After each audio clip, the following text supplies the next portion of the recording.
Today, in about half an hour, what I'm going to do is I'm going to talk a little bit about my work, my research for the last 20 years or so, which is on China's quest for influence in international order. So the talk is basically using international relations theory, which is my specialization. And then what I'm going to do is that I'm going to locate China within that particular context. And I'm going to see what China is doing in terms of shaping the international order with regard to space. And then I'll weave in the concept of hybrid warfare. And I'll explain to you a bit about what I mean by that. And then I'll draw out some implications for US national security. And I think this particular topic becomes even more relevant today because we just had the Shanghai Cooperation Organization Summit, where President Xi Jinping met President Putin. And they both talked about having an alternative international order. So they use the term international order. And if you are interested in understanding what that international order means from their perspective, the joint statement that President Xi Jinping and President Putin signed in February of this year is a 6,000-word joint statement, and they tell you what they mean. What they mean is that they are very uncomfortable with the US-led world order. And they think that the world needs to get much more multiplicity of actors and different alignment systems. So that's what they mean when they talk about international order. Next slide, please. So there's a slide before that. Yeah, international order. So basically in international relations, when we talk about international order, there is an assumption from the realist school that argues that international order is anarchic, by which they mean that there is no police person or a global military that can actually maintain order. Like we have, for example, in Montgomery, you can easily call up 911 and get someone to respond to you. But at the international level, anarchy is basically the rules. And because of that, you need particular nations with the capability to respond to crisis. And then you have international organizations like the United Nations. So the liberal construct would be that international organizations matter, and they are the ones who respond, for example, to any threat to the international order. For example, the inclusive, free trade-based international order since 1945 that we established. And so it's a very interesting construct, but then we see that when events like Russia happens, for example, when Russia invaded Ukraine in February of this year, the United Nations was not able to respond. And the reason why the United Nations was not able to respond is because Russia is a member of the UN Security Council and vetoed any declaration of that activity. And so under the UN Security Council has five permanent members, and they have veto power. And they can basically veto any act, and the UN cannot respond. So that's the international order we are dealing with, and China is also a member of the UN Security Council. So they are the two nations that are trying to construct an interesting international order that challenges the liberal Western conception of international order. Next slide, please. So China actually has a very interesting historical context in terms of shaping the international system. And so historically, China always saw itself as a very important part of trading systems, by which they pointed to the Silk Road, the ancient Silk Road, and also their connections with countries like India, countries like in Africa, and the famous expeditions of Zheng He, who was a 15th century explorer, actually was about that, creating a tributary system where other countries will give tribute to the Chinese emperor. And so when the Communist Party of China came into power and they changed the entire political culture of China in 1949, Mao, who was the leader who led that particular Maoist revolution, and China, don't forget, was with the Allied nations during the Second World War. And so Mao argued that China has now risen. So basically that China will again become an important country, that it had lost its way during the 200 years of a century of humiliation, as they call it.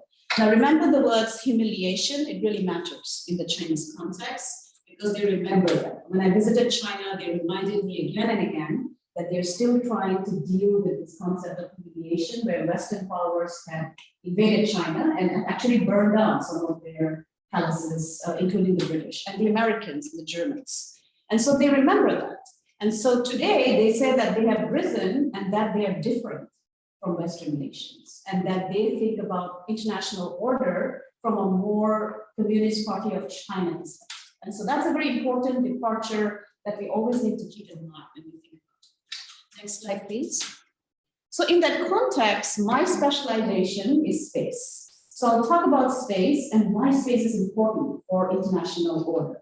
So one of the reasons why China has been investing in its space program is because since 1970, when they launched their first satellite, Mao argued that if you want to become a modern, respected nation, there are three technologies that really matter. One is space, one is the ability to deploy military outside of your border, by which they could use technologies of today, like drone, unmanned drone system. China is the most advanced country today in terms of looking at funding for drone warfare and using drone for civilian activities as well, or reconnaissance, intelligence gathering, and now space is very important in that particular context. So the key drivers for China in space are basically leadership in the international system. They view space as enabling them to become a leader at the international level. I keep insisting that because it's not a regional goal. It's basically a technology they want to invest so that they can become the leader. And they think this is something that will make them the leader in the next 20, 30 years. The second important driver for their space program is regime legitimacy. So the Communist Party of China is not a democratic system. It's not like the US where the Republican Party or the Democratic Party draws its legitimacy from us, the people. So when they get voted in, that's how legitimacy, it's the concept of self-government.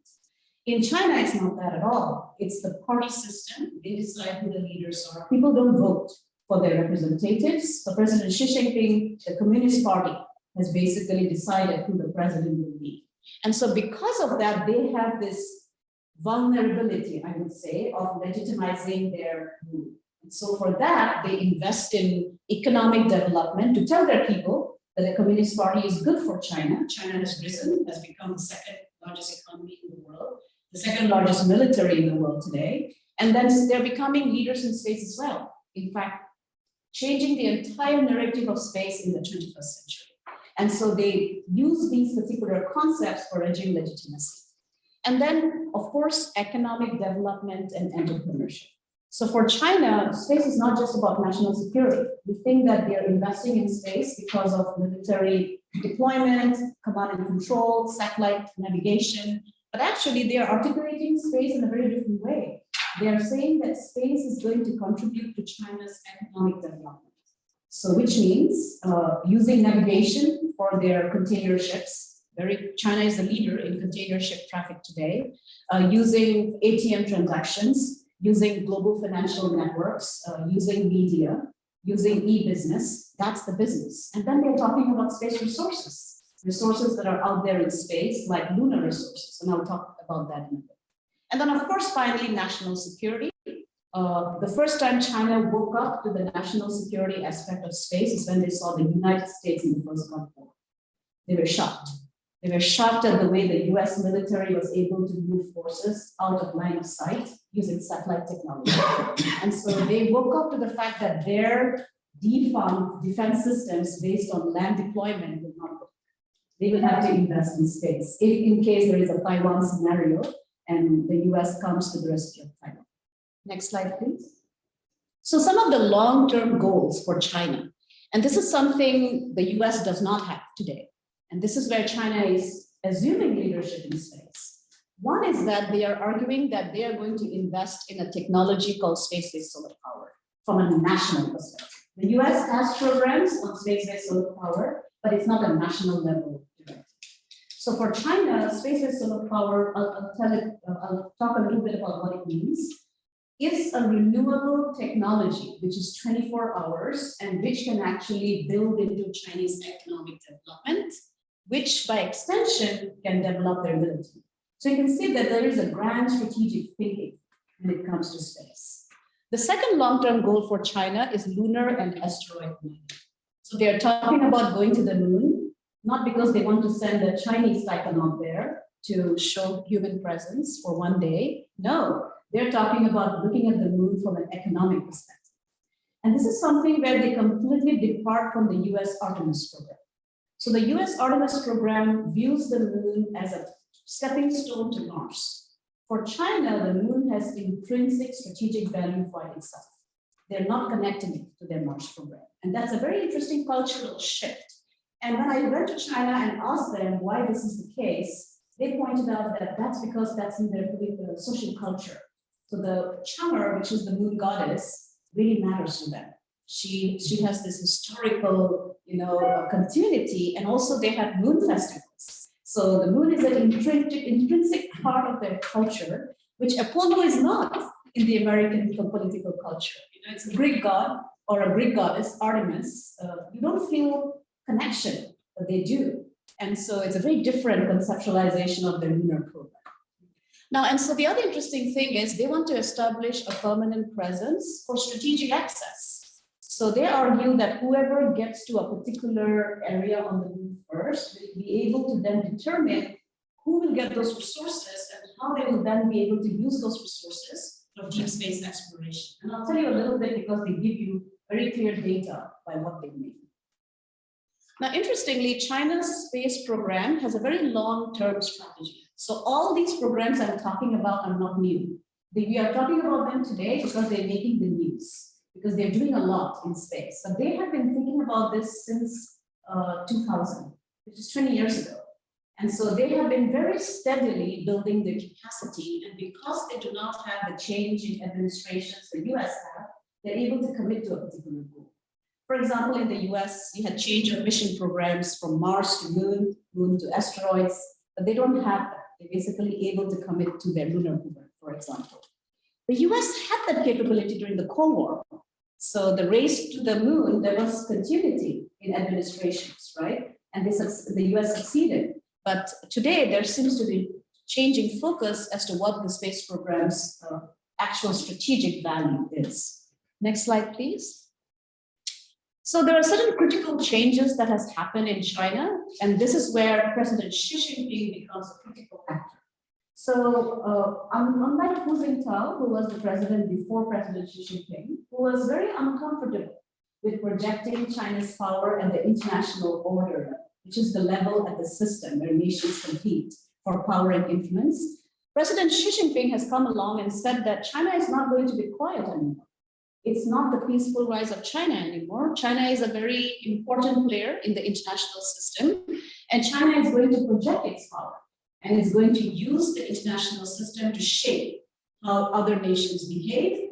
And so you see this in terms of national rejuvenation and comprehensive power. And then they have actually identified, they don't name the US, but you can see from their military doctrines that they have put out, that they see the primary power as an adversary, which of course by which they mean the United States, but they don't mention the United States officially.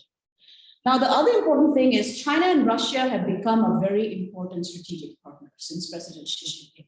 I was very surprised at the commentary in the press about how China is not going to support Russia when Russia invaded Ukraine. My first response was that these are reporters who have not read history, or have not read the entire collaboration that China and Russia had built since 2000. And when President Xi Jinping came to power in 2013, he gave a very important speech in Kazakhstan, where he pointed out that the most important partner for China is Russia. And China and Russia will build that strategic partnership. And you can see this in how China has responded to the Ukraine conflict as well. China argues that Russia's interests in Ukraine are legitimate. So and they're not going to, they have voted against every resolution in the UN Security Council and the UN that calls out Russia. And they have power for them to get that. They're a very important player. And then what is interesting is that since 2015, China has included space as part of their joint warfare capability. They have not done that before. So which means that their capacity has improved. And in 2015, of course, China established the People's Liberation Army Strategic Support Force, by which they focused on unmanned drone warfare, space capability, artificial intelligence, robotics, and the ability to have joint function. And so that's when they recognized that the US has done this, and we need to actually do these kind of institutional changes as well. And so I find all this very interesting because I've looked at the different doctrines of China. Till 2015, China always said that they are a follower of the United States. They are a follower, they're not a shaper of international system, they're building their capacity. But since 2015, they argue now that they're going to take the strategic leadership in shaping the international system. What does that mean? I was in a talk show recently where a person from New York, upstate New York, asked me, what does that really mean if China takes leadership? Why should I be bothered? As well, when we think about China taking leadership, you're really thinking about the Communist Party of China. And that's a system that does not have an independent judiciary, that does not have representative government, that does not have a free press. So you're talking about a system which is very closed and does not include minority representation. They're very much against Tibetan representation and representation of the communities that I have studied who come from Yunnan. There are 135 minority groups. They are nowhere in the leadership structure. So that's the kind of system we're really talking about when we think about China taking over leadership. And then finally, they actually recognize that there is a critical connection between economic development, professional military capability, and party leadership. So think of it, the first priority is economic development. They need to become the economic great power because they realize that without economic power, you cannot build your society and your military. You don't have the money for it. So they have this great strategic thinking in terms of what do we need to invest. Next slide, please. And so that is why grand strategy becomes very, very important. So first of all, why is China interested at all in investing in space? One, of course, to maintain access and use of space, and they want to be the main shaper in terms of building access. Second, extend China's influence and presence by using space, which they're already doing. And their audience is not just the US. In America, we tend to think that everything China is doing is about the US. No. It's about the countries that are actually watching China outside of the US. And those countries are deciding which alignment structure to join in and how do they get the investment that China is able to do in their own space systems. And then see how they conceptualize space. They argue that if you go to the moon and develop capacity on the moon, it's going to give you a return of 10 trillion annually because of the access to lunar resources. And I'll explain to you in the next slide what they mean by that. And then space is a very critical part of their national development strategy. And then what is interesting is that for China, space is not about space exploration, not about space science. It's about space utilization and development. And so this is something where NASA doesn't really understand the grand strategic thinking of China, is my argument. Because if you talk to NASA, historically, NASA has been about grand strategic posturing. It was about winning the race against the Soviet Union, right, in terms of the moon race. But today, if you talk to NASA, they talk a lot about space exploration, space science, climate change, which are all very good in terms of how we live on Earth. But then you are actually giving up strategic territory as well, because they are talking about space from a utilization perspective, from a development perspective. And that's why they don't have the concept of sending the first Chinese man or woman to the moon. They don't care about that. They argue that it's about establishing long-term presence. What's the point in someone and bringing them back? And so they have a very different strategic thinking. You might disagree with it, but that's their perspective in terms of looking at space. Next slide, please.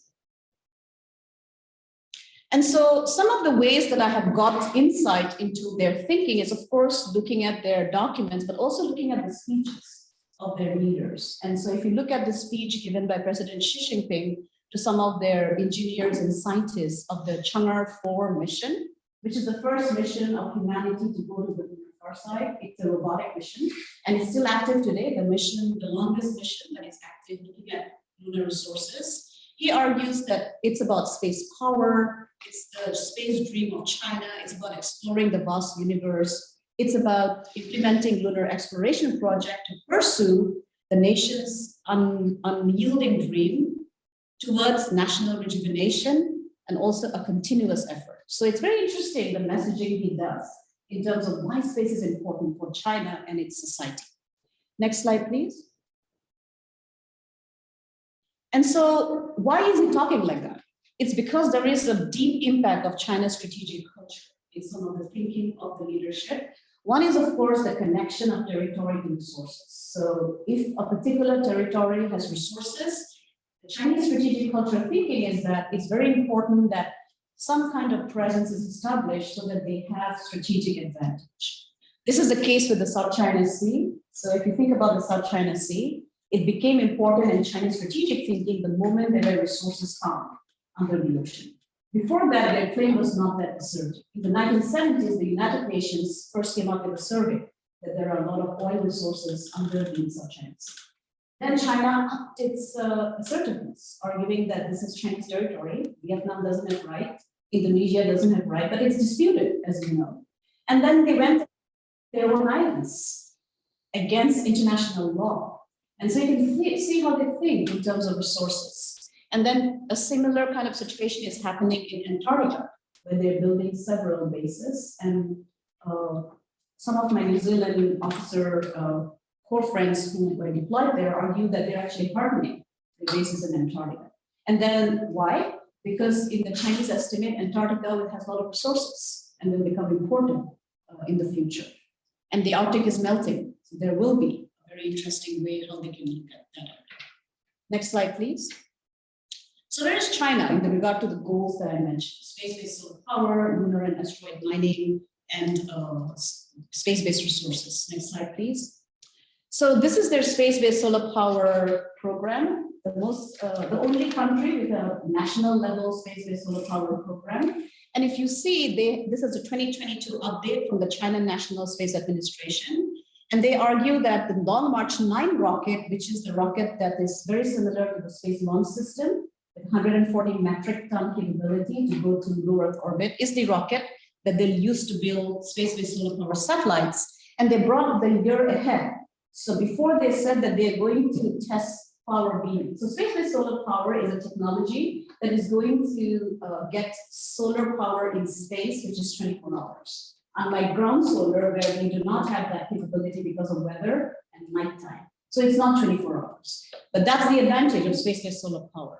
And so China argues that they are going to do their first power beaming in 2026. And they were supposed to do this in 2028, but supposedly they are coming ahead, which means that they see this as a strategic technology and the investment in capability building is working. And then the interesting thing is that they are also investing in reusability, like Starship. So because they have this very ambitious program, space-based solar power satellites are huge satellites. And to launch it from Earth is the most difficult in terms of getting off the gravity well. The moon is better. It's 22 times more energy efficient. And so China argues that once they have their space station or their base on the moon, they can use those resources to build rockets as well, because the moon is iron ore and they can use iron ore and aluminum. Next slide, please. Now, these are the slides available in the public domain from the China National Space Administration, and they give you their timeline. So this is their timeline for their space-based solar power capability. And you can see that by 2050, they have a very ambitious plan of being able to beam power in a gigawatt level, not a megawatt level. So, but why are they doing this? I'll tell you a little bit why I think they're doing this kind of investment. Next slide, please.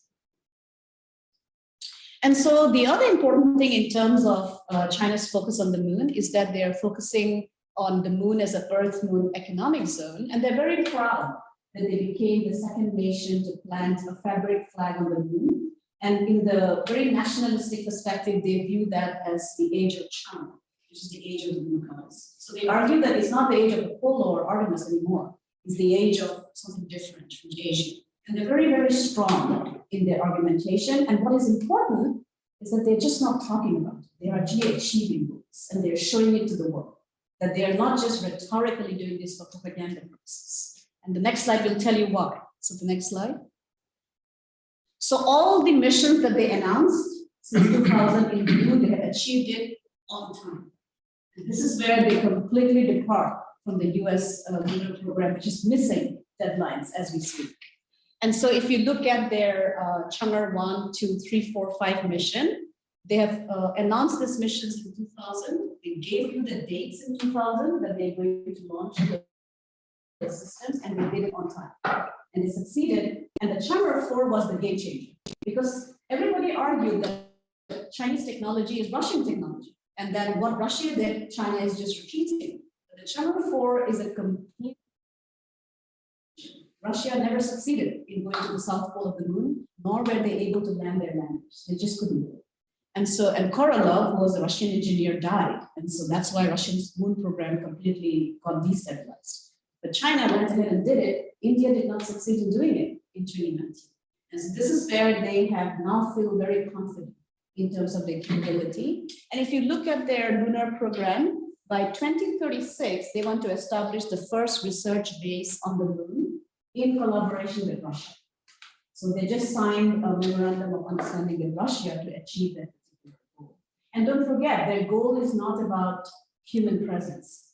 Their goal is to build robotic capacity with automated artificial intelligence to basically use those capabilities to extract the resources.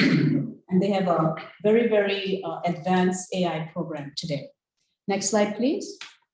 And this is the March update on the Chang'e lunar program. And this is something, again, when we do research on China, we argue that they are non-transparent. I completely disagree. If you have the patience, and if you go into their websites and their sources, they actually give you updates and you'll find them. And so this is the update given by Wu Werin, who's the chief designer of China's lunar exploration program. And he says that, this is what he says, that this is what they're going to do. And he explains to you why it's important. He says that Chang'e 8, the phase final, will scout how to exploit the resources, the word exploit, if you see it, how to exploit the resources on the lunar south pole. And this is translated by Xinhua. So it's translated by the official news website. As the gravity of moon is only 1/6 of the Earth, it's easier for probes to take off, and the spacecraft can also solve the fuel supply issue. So we're thinking about space logistics as well, in terms of supply chain mechanism. And this is the thinking they have with rare earth mineral, where China is the leader now, with the in possession of almost all the rare earth minerals today. And so they are in a similar vein. Ground solar, China is the leader today. So, and the thinking happened like this, in terms of how do you build into the supply chain and basically become a leader in supply chain mechanisms. Next slide, please. China's Mars ambition, again, a very critical part of their lunar program. The first country to be able to independently launch, get into Mars orbit and land in its first attempt. So that's, again, they're very proud of. They argue that the first time they tried it, it was with Russia. The Russian rocket failed, if you remember. And so, but when they tried it on their own, they actually achieved it and they were able to communicate back. So the only two countries that have been able to communicate back from Mars is the United States and Russia. Soviet Union did not. They landed, but they failed to communicate. And so they also are thinking about a Mars base by 2046. Next slide, please. So this is Wang Xiaohang. He's the head of China Academy of Launch Vehicle Technology. He basically is a person who is their leader in their Mars program. And so he points out that, and this is put out recently in terms of their Mars ambition. So he points out that they want to have a human mission by 2037, the building of a Mars base by 2049, and the establishment of an Earth-Mars cargo system by 2043. And the technology that they are building is nuclear propulsion. So they are arguing that the only way you can get to Mars efficiently is when you have nuclear propulsion, because that brings down the time. Otherwise, it's a very long voyage without that capability. And so let's see if they succeed. But what I realize is that once they put it in their official documents, it's no more propaganda. It's actually something that they're investing in. And I see this when I study their programs in the past. The moment it makes it to their white paper, it's a serious program. It's not something they're doing just for building points for the Chinese Communist Party, because they care, and they also have a lot of fear that their own people will laugh at them if they don't achieve these goals. So it's a very interesting way that you can understand where it's a serious program and where it's not. Next slide, please. So they are also talking about concepts like asteroid mining, where they think about going to a small asteroid and seeing if you can mine the resources there, for example, like platinum, titanium, iron ore. And so the mission that China is sending this year is called the Zhanghe, in collaboration with Russia. It's going to launch end of 2022, and this mission is going to go to that particular asteroid that is mentioned in this slide. Again, see Russia-China collaboration, another space program that they're collaborating in with very futuristic goals. Next slide, please. And so it's interesting that they also want to compete at the level of national satellite constellations. So Starlink today is, of course, the national satellite constellation everybody's talking about, but China has also started building their own alternative satellite constellation. And they have actually, and how do we know that? Because they have filed with the International Telecommunication Union, and there are about 12,992 satellites that are going to be launched. The ideal goal is to be able to launch about 36,000 satellites by 2030. Very similar to Starlink again. So you can see that they're competing when it comes to satellite internet as well. Now, this is something that China has done, which the US has not done. China has designated space as a critical infrastructure, by which, in the Chinese strategic perspective, space is one of the core technologies with artificial intelligence, unmanned drone systems, and robotics, and quantum, of course. China leads the world in quantum today, and so they argue that these are the technologies of the future, and they're critical for Chinese societal development. And they are in President Xi Jinping's modern China goal. Next slide, please. So China, as you know, today is building their own space station, the Tiangong. They are going to be able to achieve this by the end of this year. Again, something that my data, so I look at data and I look at how they have planned this out. And the thing that I notice is that, again, they're achieving this on time. They're very much about thinking about always achieving things on time, right? They keep to their timelines. This is something that we need to keep in mind when we look at their space goals and their space programs. Next slide, please. So this is China's white paper on space of 2021. Very interesting departure again for China.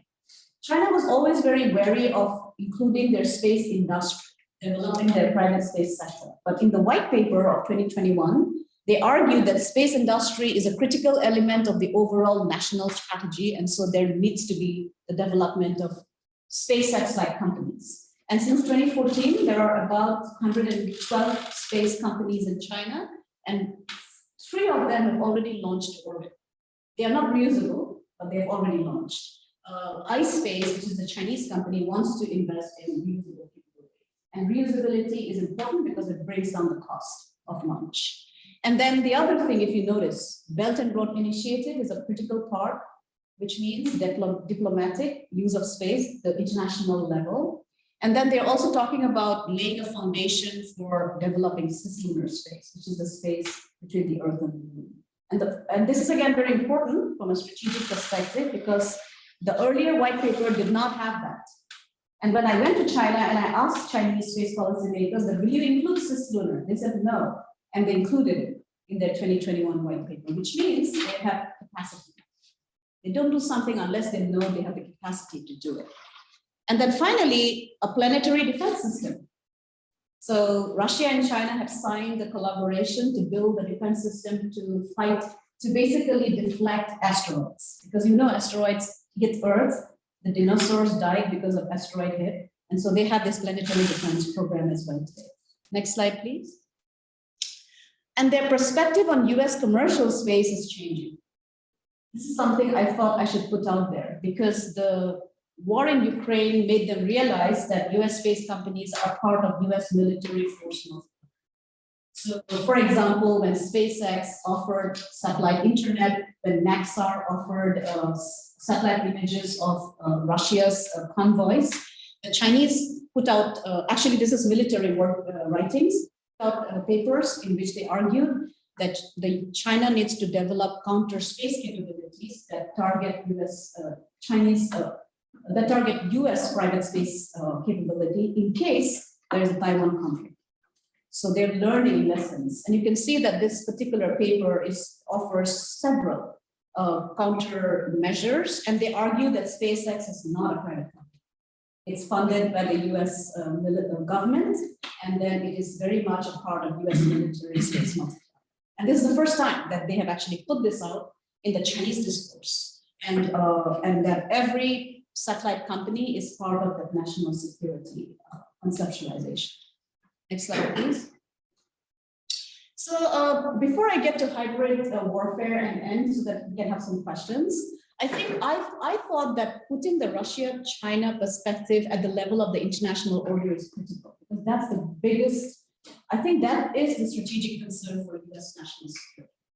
It is not, at this point of time, these are the two countries that are actually challenging the international order post-1945, and also because they have ambitions to chart their own international order and challenge US navigation space.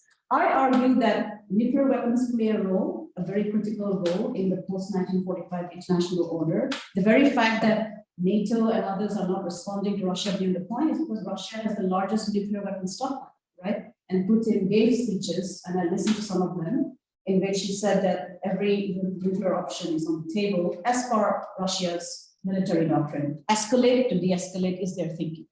And hybrid warfare comes in there. But the China-Russia relationship is critical.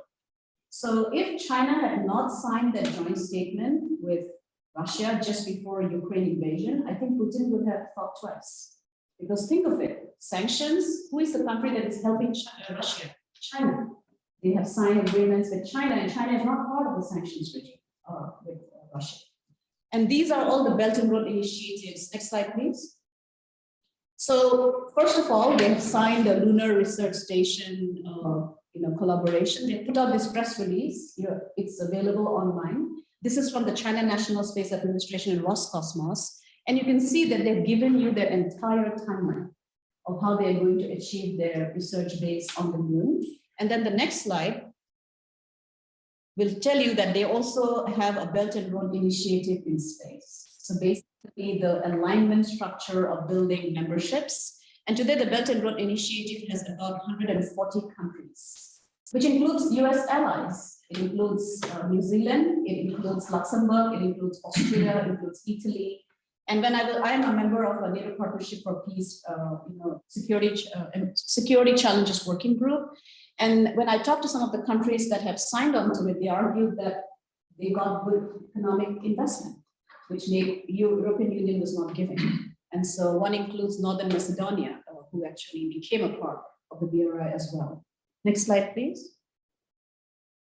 So this is how their Belt and Road initiative is projected to the world. Look at this, the audience is not the US. The audience are all those leaders from other countries, and they do a lot of familial kind of meetings. It's a lot of dinners together, cultural coming together, and also invoking history. So it's a very interesting way how President Xi Jinping has conceptualized the Belt and Road initiative and engages with the world. Next slide, please. Now, in terms of civilian space capacity, the mechanisms that we need to keep in mind is, of course, the Long March 9. That's the game changer for China. Today, they have the Long March 5, but the Long March 9 is the rocket that will have exactly the same capability as Starship. And next slide. And this is what the Long March 5 hopes to achieve. So land and Mars robotic exploration, deep space mission, and then this is the critical component, constructing orbital solar power plants with 10,000 megawatt capacity. This is from their official document that they had put out. So you can see that it's a very ambitious space program that they're having because they always connect space to grand strategy in their country. Next slide, please. Now, national security perspective, the civilian program is, of course, very critical to understand because that challenges economic capability, supply chains. But the military space capacity is also critical because it limits US response in terms of Taiwan, for example. So they have ground-based laser, they have anti-satellite weapon capability today. They have a Messias quantum satellite, which is unhackable, for example. They're the only country to launch it. And then they have a nuclear-capable hypersonic glide vehicle that actually traverses low Earth orbit. And this has been verified in testimony to the US Congress, that it is an orbital bombardment system, and it comes from the South Pole, and so sometimes US missile radar might not pick it. So they argue, of course, that it's a reusable capability. They don't say that it's a nuclear-capable system. Next slide, please. So in terms of commercial space, I already spoke about it, but actually they are doing very well in terms of their commercial space capability. They have increased investment from $3 billion to about $6 billion, which is pretty high in terms of commercial space capacity. And these are the companies that are already functioning and have launched low Earth orbit. And Link Space actually is the company that is developing reusable. So they have already launched to about 300 meters and brought their prototype back and hope to do it next year in terms of suborbital space. Next slide, please. These are some of their future timelines. I've already talked about it, but the key factor is based on the moon and new nuclear fleet of courier rockets, which will be reusable. This is going to be a game changer if they succeed. They might not succeed, but they are looking to succeed in this particular capability. And China is a nuclear weapon state and member of the PFA. Next slide. So this is a space component. Some of the things I thought very important to keep in mind is that space utilization and development is the core discourse. It's not about space exploration and space science. So they're different in their thinking on space. And they're thinking about space resources from a very strategic perspective. They're not seeing this as investing for humanity. They're seeing it as investing so that China can nationally rise and that it can shape the international system to their interests and to their life, right? And by that, basically, is the Communist Party of China that is going to be the key actor in this discourse. Next slide, please. Now, this is something that I work with my NATO security challenges working with. It's the concept of hybrid warfare. And so why is it important in terms of China's international order and how they navigate in the international system? Warfare is the employment of traditional unconventional warfare and propaganda to destabilize an area as preparation and pretext for a military invasion that can appear justified. We have seen this with Ukraine. If you see the division on the Ukraine conflict, almost all of Asia has not supported sanctions on the Ukraine conflict because Russia has been able to create a narrative that these are Russians that we are saving in Ukraine. And people believe that discourse and that NATO expansion is something that Russia is threatened by, right? And so I was speaking to someone in Nigeria the other day, and he argued that the Russian invasion is legitimate because of its concern with NATO expansion, right? That's the concept of hybrid warfare and hybrid propaganda, that you can build into that kind of thinking and you can basically create this subversion of an international system. So, and in the context of nuclear weapons, it makes sense because you cannot have conventional warfare or high-level warfare. The Russian doctrine today is about hybrid warfare because that's the only way that you can respond and create a structure for yourself. The entire US discourse is still Clausewitzian. It's very much about meeting at a force of, contact, and that you have these battles and that it's a conventional war. But the Russian thinking is, no, it's not about conventional war anymore. It's about hybrid war. It's about using population. It's about using an insurgency in another country to format division. And so it's a very different kind of thinking.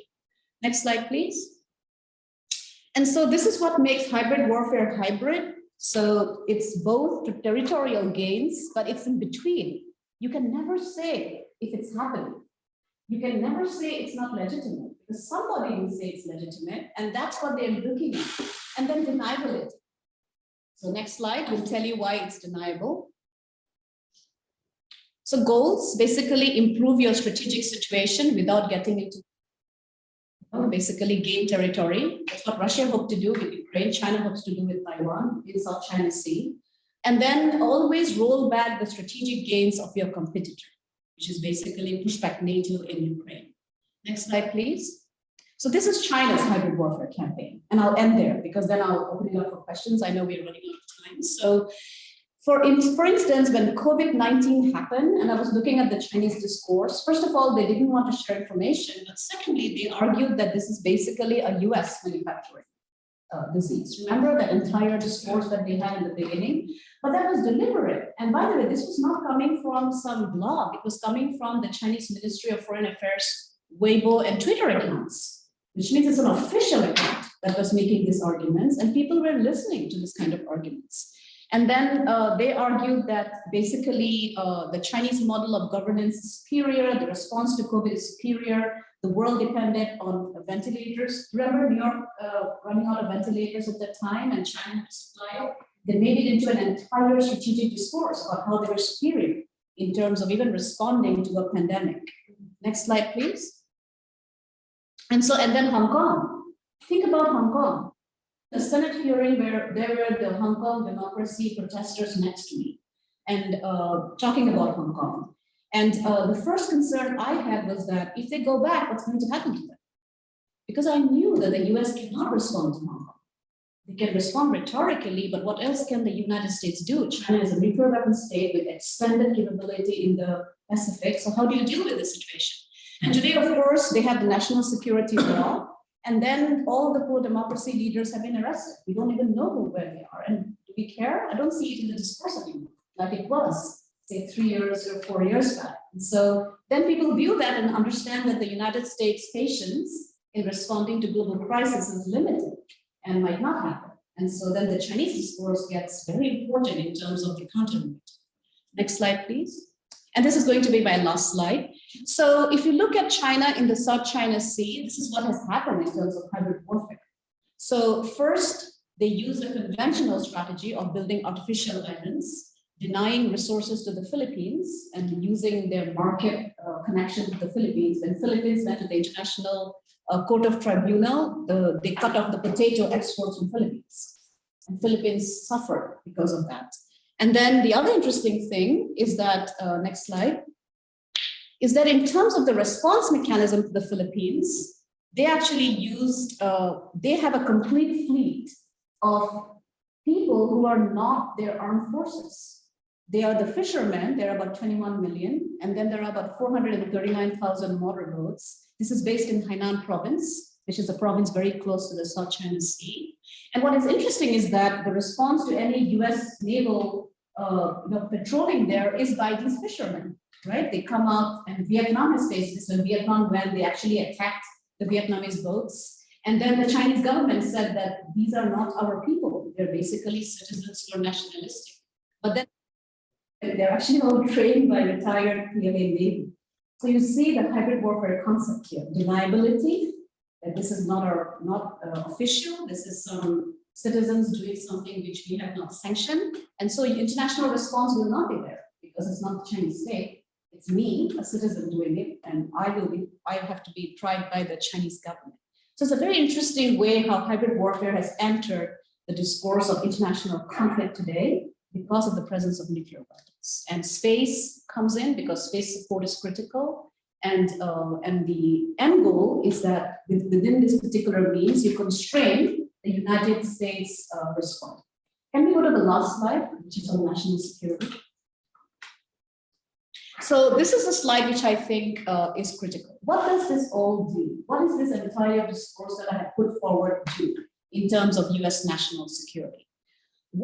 It undermines democracy and the Western international order. The very fact that Russia invaded Ukraine went against Article 2.4 of the United Nations Security Charter, United Nations Charter, and the Article 2.4 tells you that no country can invade without sanction, right? Another country's sovereignty.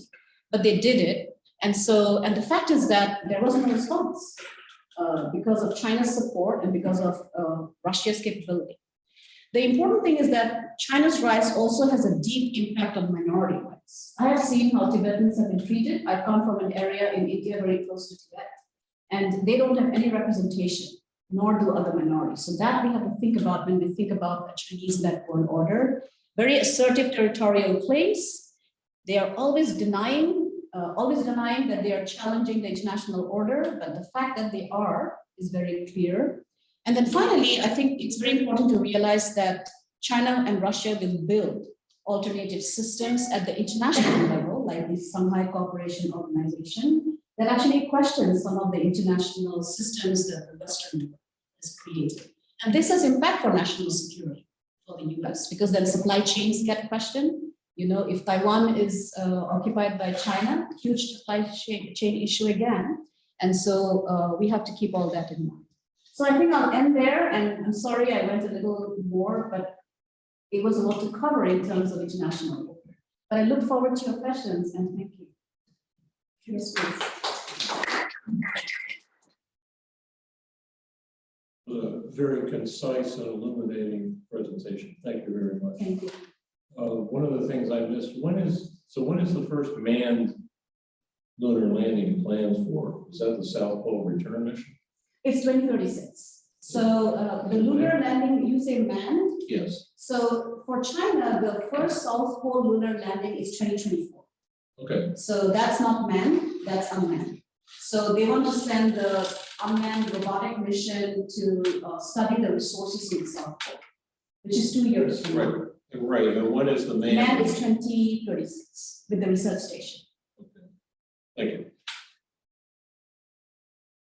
I'm still questioning their economics of returning a kilogram size sample and claiming it's going to be a $10 billion economy type of impact. I mean, there's a far gap between a sample and enough volume to be economically viable like that. Even if you process the materials on the moon and just extract the valuable materials to bring them back, it's still prohibitively expensive. They're not talking about just bringing it back.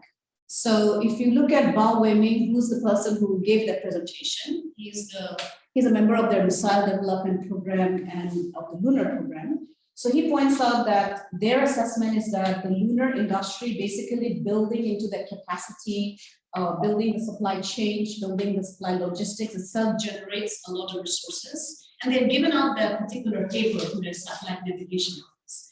And then their argument is that so they are not thinking about using the moon so that they can bring back, for example, silicon or iron ore or water ice back to Earth. It's about building capacity on the moon and using that capacity for further deep space exploration. So they will use on the moon what they're mining from. Yes, and they argue that, and as you said, Wu Waring, who is their head designer, and he's very interesting as a thinker, very far-sighted. Actually respect his scientific capability and his ability to see the strategic value. That the biggest challenge for China is to launch from Earth because you need so much fuel. I just visited the launch pad of the Space Launch System. The rocket, almost all of it is fuel, right? And so the Wu Waring's argument is that if we can do something like a research base on the moon and launch from there using the capacity, we bring down the cost and actually add revenue. And so they have had very interesting thinking in terms of how this return can happen in terms of 20 trillion. And this you see in Chinese thinking. So when they build their Beidou navigation system, they didn't see it. So the entire rationale was economic. So they now have an independent launch system and they put out a paper in which they argued that their core investment was $9 billion, but today Beidou is returning 59 billion. And so because of the navigation it's providing, because companies are using it, China has made it mandatory for any company that is in China to use Beidou. And so it's a very interesting economic way of looking at it. But that's also civilization. China has been very good in terms of economics historically as well. So, It's sort of paying themselves for that. Yes. Yes. Funded by Chinese companies. But then building the economy, right? Building trade surplus and in US dollars. So it sounds like they're using that as a leapfrog, basically, to then service that capability to other people. So that instead of launching our satellites out of Florida, we'll be launching them off of the moon, paying China a significant amount of money. And companies will do that, right? Of course, so companies it's are, economic. Yeah. I mean, Japan today launched with, sorry, not Japan, South Korea launched their lunar mission with SpaceX, right? But tomorrow, if there is a cheaper alternative, why would they, right? They would absolutely. So we talked about fuel. I'm guessing they're going to be, like, when they refine the metals, they'll be siphoning off the oxygen or something. Rocket fuels, basically, when you break down water ice, you do hydrogen fuel. That's what they're talking about. And helium-3. I completely forgot to mention helium-3. So one of the focus for China is that, and India too today actually, is that the moon has much more deposits of helium-3. And Dennis Ringo, who's a NASA scientist, a friend of mine, he's got a book called Moon Rush, in which he has created this map in which where the helium-3 is on the moon. And China is actually sending the missions there. So you see what I'm saying? They're actually using, we might be actually giving them maps too. I know this sounds so, but it's a very interesting way how they source where they go, and very strategic. It's not going somewhere just to show off that they can go. And so. Yeah, you had a question. Yeah, there are several times where you talked about agreements signed between China and Russia, Yeah. and I actually wonder like how viable or how significant that is. I mean, China's kind of a gas station with nuclear weapons, and it's technological, through, as we've seen the Russian conflict, its technological ability has been greatly degraded to make anything. I'm not sure what China would see in Russia other than adding legitimacy. What does Russia really bring to the party? Yeah, so even before the Ukraine conflict, when they signed their MOU in 2021, the lunar MOU, it was very clear from the Chinese. China is very careful not to say anything that undermines the other country, but I could hear from the conversation that they viewed Russia as a very junior partner, even in space, which is surprising because, of course, the Soviet Union was one of the most advanced, and Russia still is pretty advanced in terms of space capability. But they saw Russia as a junior partner, and I agree. One of the points that Russia was brought in is because Russia is seen as a major power in the system and plays a very critical role in the United Nations, so builds legitimacy. But then what is interesting is that there are certain Russian skill sets still that China would hope to get into in terms of capability, building rockets. They still have the knowledge, hypersonic capability. Russia has capability there. So not just space, if you think about the entire ecosystem, Russian fighter plane capabilities, pretty high, pretty advanced. So that's where there are certain quid pro quos.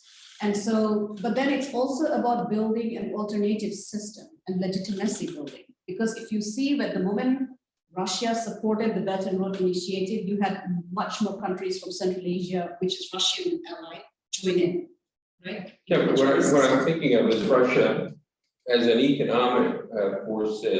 It's got an economy the size of Spain.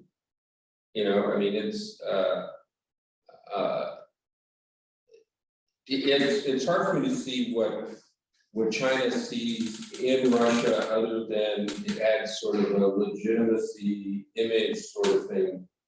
I think because Ukraine's sort of, for lack of a better word, it's demonstrated that there's a great lack of technological ability and organizational ability, but besides the conflict, I look at Russia and say, can they really build stuff that China would want?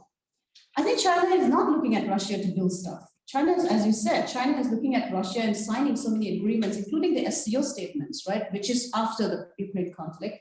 I'm sure China has done a lot of analysis of Russia's own capability, and you're right, we never saw all the warning about Russia engaging in a cyber attack never happened, right? So where is that amazing cyber capability? Well, I think they tried. We just don't know how much it failed. It didn't succeed to the level that it questioned US critical infrastructure, right? It's not to the level that our societies got dysfunctional, which was the Russian claim. So the point is that I think, as I said, even before the Ukraine conflict, President Xi, when he said that, so when he gave that speech and said that Russia is the most important strategic partner for China. First of all, they share borders, they're both nuclear weapon states, that matter. Russia has legitimacy outside of American strategic discourse. India never signed or agreed to sanction Russia in the United Nations because of Russian influence, right? Mongolia, several countries in Africa did not sign it. But isn't there great animosity between China and India? I don't understand the geopolitics. It is. But then you cannot mirror image. So just because China and India has a border conflict, the China-Russia relationship is not going to be viewed from that perspective. Yes. So India would view it as an opportunistic relationship, but then it also knows that it has its own historical and defense relationship with Russia, right? So it's a very different divergent mechanism. And then what is interesting is that if you listen to Prime Minister Modi's statement in the SCO, the Shanghai Cooperation Organization, he said that the Ukraine conflict shouldn't have happened. He made that statement, but that has been India's position since the beginning. But then when it came to voting, in the UN Security Council, which India is a member now for 2 years, and the General Assembly, India abstained, right? So they made that statement, but they also abstained, which means that Russian influence is pretty high in terms of not just historical, but defense, you know, India's fighter planes, India's supply chain, manufacturing, maintenance, China conflict, right? So yeah, so your point, to answer your question shortly, I think it's about legitimacy building, and it's also about creating legitimacy for China's own program, vis-a-vis how other countries view Russia. Yeah. You see the Indian discourse. Now, this is interesting, which does not get reflected in the media here. So if you listen to the local press in, say, Africa, or you listen to the local press in ASEAN countries, they are not saying Russia is failing. It's a completely different world. Yeah, I talked to my colleagues in So Mexico. the US press is giving these headlines that Russia is completely losing it up, right? But what is fascinating is that, and that's why for me as a grand strategic thinker and someone who studies international order, I would do a disservice if I do not listen and look into those perspectives, right? And nowhere are they talking the way the American press is talking. Yeah, but what I found surprising, Yeah. I was talking to a colleague of mine in Mexico. Yeah, And their world, what they see is Yeah. like 180 degrees from how we 180 see degrees the conflict. What? it's completely different perspective, and there is no meeting point. So this is something, that's why there should be concern, right? That democratic countries are actually, ASEAN, look at what Association of Southeast Asian Nations did, right? Many of them are democratic. And yet when they came here and met Biden, none of them agreed to call out Russia. None of them. None of the leaders agreed. So they were completely silent on Russian interference. So China knows that. And Russia is still respected as a space power in the rest of the world. You know, and so Russia has anti-satellite capability, ability to launch independently. And that's why I think the national security angle is so critical, because think about it. The US depended on Russia to go to the International Space Station till 2020. Without Russian Soyuz modules, you wouldn't have been able to send astronauts. You could have done cargo because cargo was possible with SpaceX. But then guess who gave you that capability? SpaceX. It was not NASA, right? SpaceX was able to launch American astronauts, I think 2020 for the first time. Think of it if US was dependent on Soyuz rockets to send astronauts to the ISS. Russia would have played that bargaining game, whereas SpaceX took it away. Right? And Russia did that in 2008 during the Georgian invasion, where they said that they're not going to let Soyuz rockets be used. Because if US response is too assertive, then they can cut that off, right? So yeah, so that's how all these, so Russia is still a very critical player. I have written an article on it, I can send it to you. I think they're a political player, but I think it's just an interesting dynamic now, Yes. like I don't think people will, I don't think that anyone imagined like the extent of the economic impact, for example, losing supply chain of chips, or how bad military is run. Oh yeah, I mean, I'm sure, I mean, it'll be interesting to see after a few years, because we don't know as yet, right? So we are not there on the ground. We don't really have the data. We have what reporters are willing to tell you and what we can gather from satellite images. But I'm sure there will be a post-mortem once this war is over, like what happened in Afghanistan with the US, right? I mean, look at what happened with the US in Afghanistan. Everybody knew this is going to happen. The Taliban was resurging. I knew it, you know, and the US had no control over the British, the provinces, Russians, everybody. right? And now a post-mortem has to happen as to why did this happen, right? Why did the US leave on August 15 on the Taliban again today, right? So I'm sure there'll be a post-mortem on Russia and why they failed to hold territory. Or Russians might argue, like Indians argued in 1962, that the fact that China attacked India and defeated India is because India never used air power to the possible extent, right? So Russia has very strong air power, so they might argue that we never used our air power to our advantage. And so we did not put the whole force into the conflict. And so we have to wait and see the post-mortem. But China views Russia as a junior partner. Yeah. No, It's not an equal to us. no, I don't Yeah. doubt, I'm sorry, taking. No, it's okay. Is there anybody online who wants to ask? Yes, we do have a question in the Yeah. chat. So Tom said, first of all, he said, great presentation. You hit the nail on the head. They're referring to China's economic growth will outpace ours, which will allow their military and space programs to outpace ours. What advice would you give to our administration to mutually benefit from this fact, i.e. perpetuating this idea of a war with China is to no benefit? Are you perpetuating an idea that the war with China is to? That's what it's saying here. I think he's asking what advice would you give to our administration to benefit from the fact of more economic growth will lead to military and space program growth? So, I mean, I can say disadvantages, right? If you think about, I mean, the benefit, the one benefit the US can learn is a strategic lesson that first of all, when it invests in a particular space capacity, it should keep on that building of that capacity. It should not keep changing its missions and goals, right? That's one lesson. The second lesson is that the big lesson for the United States post-Cold War is that there was that moment where the US was actually unilaterally very strong and economically very strong, right? And then of course, China entered the World Trade Organization and became very legitimate and slowly built into supply chains and took over American manufacturing, and that's the key, right? If you don't have your own base, if you don't have your own supply chain, if you do not source your supply chain from countries that are reliable, you end up in a scenario where you lose complete advantage, right? And so that's one lesson you can take. A war with China, I would never, ever argue for a war with China. I would argue that play the game like China, build influence by using your strategic maneuverability, your societal vibrancy and capability and confidence in the American world order, which actually has a lot of benefits, right? So I was having an interesting debate. I was in the US Air Force Academy last month, and I was having an interesting debate about how the US is being viewed today because of all the internal divisions and issues that has happened, right?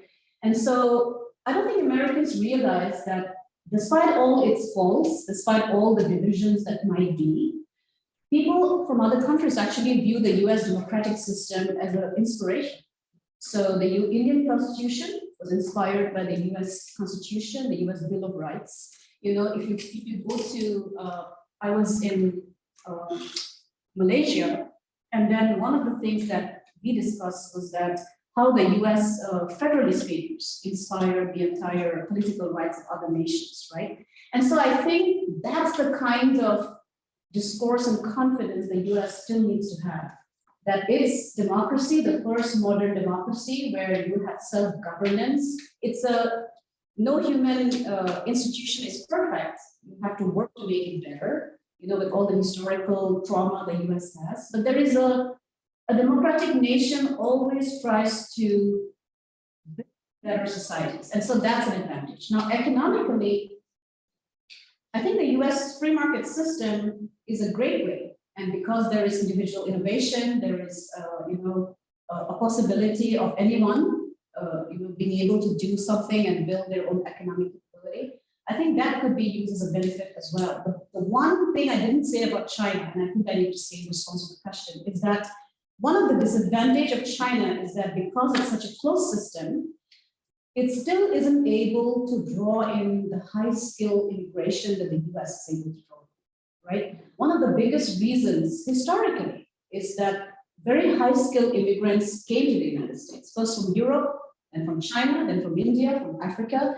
And basically, if you think about your space program, right, without German scientists coming in, it would have been impossible. So basically, that's one of the biggest strengths of the US, which China doesn't have as yet. But China is learning lessons. It's offering competitive salary, for example, in the aerospace industry. Today, in Shenzhen, for example, if I'm a rocket scientist and I want to go and work in China, I can actually negotiate salaries which are similar to the salaries here.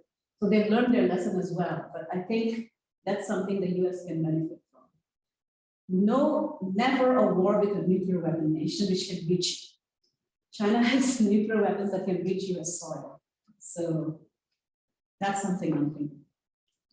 Well, thank you so much, and I wish we had more time, because this is just fascinating, but Thank you. thank you so much for being here, and thank you all so much for being here too, and our workshop series is continuous, it's every month. Oh, let's see, he did say something.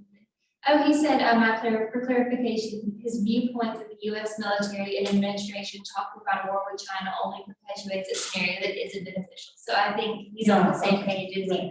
I'm sorry, I think I didn't understand the wording. Yeah. That's a no-go, but I want to thank you all so much for coming. Thank you for being here. Virtual folks, if y'all can hear me, thank you all so much for being here too.